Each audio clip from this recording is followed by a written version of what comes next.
An urgent review has been announced into allegations of foreign interference in British politics, after fresh intelligence raised concerns about attempts by overseas actors to influence the UK's democratic system. The government has announced that the review will examine claims that foreign states may have sought to interfere with political activity in the UK, including through lobbying, funding, influence campaigns, and links to political figures. Ministers say the investigation, led by Philip Rycroft, the former permanent secretary of the Brexit Department, will assess whether existing safeguards are strong enough, or whether further action is needed to protect Britain's democratic institutions. The rapid inquiry is a direct response to the jailing of Nathan Gill, the former leader of Reform UK in Wales, who admitted to accepting tens of thousands of pounds in cash to make pro-Russian statements to the media and European Parliament. Government sources say the review will be carried out at pace and look to be finished by March 2026, just in time for the May elections, with the findings expected to inform potential reforms to electoral funding, transparency rules, and national security legislation. All party leaders will be invited to take part in an in-depth assessment of current financial rules and safeguards and offer recommendations to further mitigate risks from foreign political interference. Community Secretary Steve Reed, who announced the review, said he wants Mr Rycroft to assess how well the rules work at the moment and promised the report will be published in full. The case of the former MEP Nathan Gill has revealed the threat our democracy faces today. And I know it has caused deep concern right across the House. Events have shown that we need to consider whether our firewall is enough. The independent review will look at this, focusing in particular on the effectiveness of our broader political finance laws, on current checks and balances within political regulation for identifying and mitigating foreign interference, on safeguards against illicit funding streams, including cryptocurrencies, and on the rules governing the constitution and regulation of parties and the Electoral Commission's enforcement power. The review could significantly change the way elections are funded if the Labour government decide it warrants changes in the elections bill that's due to be introduced in early 2026. It gives the government the opportunity to reform the electoral system in ways that would prevent rival parties accepting large sums from overseas. Cryptocurrency donations could be at the forefront of the changes that could emerge from the Rycroft report. Earlier this year, the largest single donation by a living donor in British political history was made to Nigel Farage's Reform UK, after crypto investor Christopher Harborne handed the party £9 million. Nigel Farage has previously warned that any clampdown on crypto donations would be a direct attack on his party. GB News' Martin Daubney questioned whether the rapid investigation was indeed a joined-up establishment attack on reform. Now, government are very clear in the lobby briefing just finished. This review will end, report by the end of March, obviously ahead of the May local elections and the elections in Scotland and Wales. Isn't that funny? It will drop right before the local elections, which the Labour Party are looking to get battered at, many people are saying. We'll wait and see. Findings will inform the elections and the democracy bill. The review will mitigate risks from foreign interference. Number 10 are very clear it's not aimed at any specific party. It won't look at the pre-Brexit referendum, all the donations there. That will not be touched by this. Lib Dems, Tories, Labour and Reform welcome it in the House of Commons, see how it plays out. But this idea of they're going to look at crypto donations, and that is an area where Reform are open to getting money from. Of course, they do check where the money comes from, but is this an attempt to choke off donations to Reform UK, because they're open to those donations? It's more than that. The government says not. It's more than that. You know what this is about.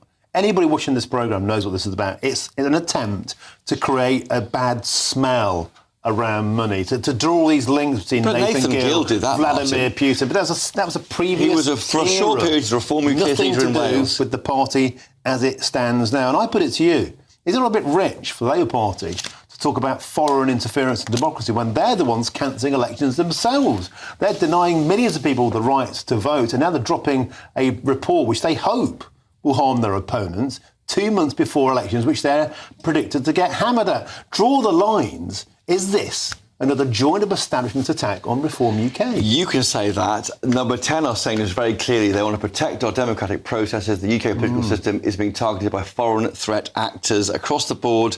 They mentioned a Chinese individual. They mentioned, we know about the issue with Nathan Gill. There is a concern about it. They are saying it's not aimed at one party. They're saying it's a general issue with our democracy, Martin. Well, I've been saying for months it's going to be the dirtiest general election in history. I think we're just getting a taste of what's to come. Presumably, you think this is not an investigation into all of politics, but an attack on Reform UK alone. Well, look, if there was a real, genuine investigation into foreign interference in British politics, everything would be covered. So David Lammy, for example, and I'm not accusing him of anything in particular, but before the election, David Lammy routinely met Chinese officials. What were those meetings about? Because what we do know is since the election, the British government has become much warmer to China. We know about the Chinese embassy issue, etc. I could go on. I won't for the moment, Martin, although if you invite me to, I will. But the issue for me is, why did Steve Reid, we've just seen him in Parliament, but I saw a video of him released for social media. All he talked about was reform and the Nathan Gill issue. What Nathan Gill did was indefensible. Anyone who has seen that example would be ashamed of it. He had no influence on reforms policy recently, but what he did was disgraceful. What Labour are now doing is trying to turn this issue into a political football. And I don't know if you've noticed also today, Labour have announced that basically they think that all people who stand in by-elections for Labour Party should be women. Now, is that at all to do with stopping Andy Burnham challenging Labour and Keir Starmer for the leadership? Of course it is.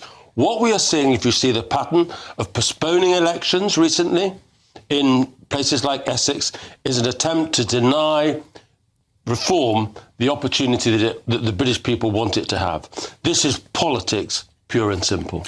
Another thing that's leapt to my attention today, Tim Montgomery, is the publication of this review will coincidentally perhaps fall just shy of the electoral cycle for those elections in the Welsh Senedd, in Holyrood and the local elections. Now, the Labour Party... Just a coincidence, Martin, of course. Now, Steve Reid is maintaining this is politically neutral, it's independent, and will work to remove the stain of foreign interference and money across all parties. But it does seem to be levelled against reform mainly.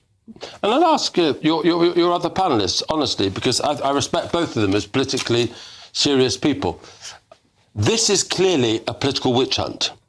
And I think if it was a broad inquiry into all foreign intervention in British politics, I think all of us would say maybe there's a need for it. But this is clearly reform directed. And I would ask people of good political conscience to condemn it, because that's what this is. Tim Montgomery, Joe Phillips's eyebrow arched in a manner which means, Joe, over to you.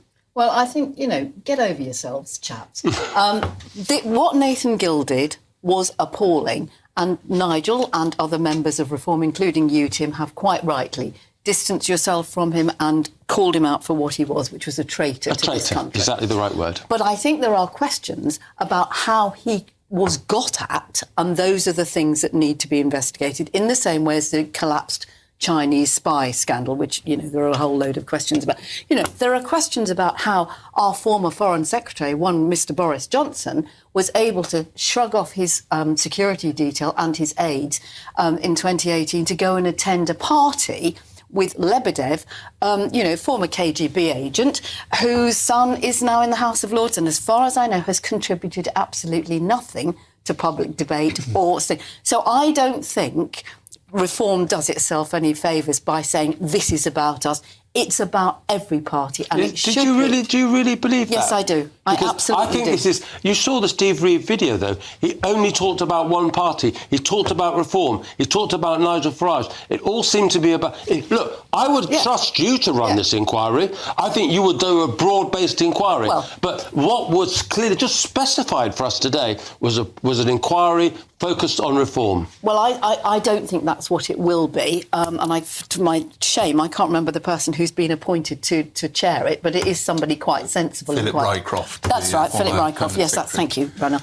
So, I think we have to wait and see. There are a lot of concerns about corruption and interference in politics, and it's lobbying, it's funding, and I think the other thing is about social media, which is much harder to get to the bottom of. But if we want people to have faith in politics, then we need to have transparency and accountability. Ranil, your eyebrow arched there at the mention of Boris Johnson, but I also want to put a point to you that the timing of these attacks, investigations, do seem to be politically motivated. Cast your mind back to the electoral cycle of 2019, the MEP elections. I stood as a candidate and the Electoral Commission performed a raid on the Brexit Party officers during an electoral cycle, and that was instigated by a certain Gordon Brown. The timing, the weaponisation, surely this does seem to be focused on derailing Nigel Farage. So I'd say three things. First, timing, I agree with you. You don't want proper investigations, proper inquiries to be drawn into the political fray. So to announce anything, the results of any such inquiry during or in the run-up to, in the very short run-up to a PERDA period ahead of a local election, that would be wrong. That wouldn't actually result, I think, in what people in this country would want, because people do want politics to be cleaned up, and not just on this. I think the broader-based inquiry actually should cover things like party funding, and it should cover the unions and all the stuff that Labour gets without any scrutiny at all. So, if you want to have a proper inquiry about money in politics, you'd want to do all of that. Yeah. But I think the third thing here is that this is Starmer taking the Biden playbook. How well that turned out for Biden, didn't we? So I think, the Labour Party, this government, need to be very careful what they do. I have great, sympathy, I think we all do, with saying that anyone who behaves in a treasonous way should be absolutely prosecuted. And I don't think anyone disagrees on this panel or indeed in Parliament across the House. But dealing with this